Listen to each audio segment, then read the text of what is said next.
الحمد لله على السلامة يا حاتم. أخبار مصر إيه؟ خش بقى أنام على المرتبة جوه.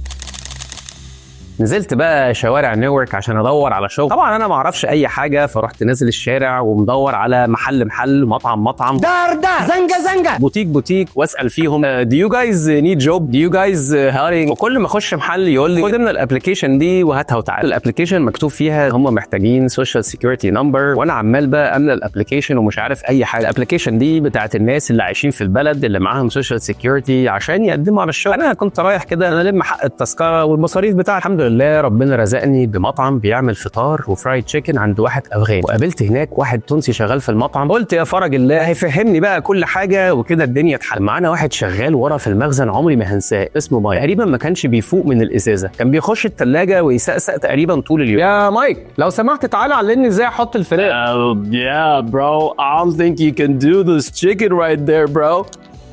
مرة كنت بقفل المحل فقفلت بالغلط على الناس اللي مأجر لهم فوق، فالناس اضطروا ان هم يكسروا القفل، فالراجل زعل مني جدا تاني يوم وقال لي انا هخصم القفل ده من مرتبك. قلت له يا عم هو انت دفعت لي حاجه اصلا؟ هو انا لسه شفت حاجه؟ المهم ده كان تقريبا اخر يوم ليا في المطعم هناك. طبعا خبره الاسبوعين بتوع المطعم دول علموني درس كبير جدا، هو ان انا عمري ما هشتغل في مطاعم بعد كده ولا اهوب ناحيه مطاعم. لو عايز بقى تعرف الحلقه الجايه انا اشتغلت ايه بعد الشغلانه دي وعملت منها فلوس كويسه استناني.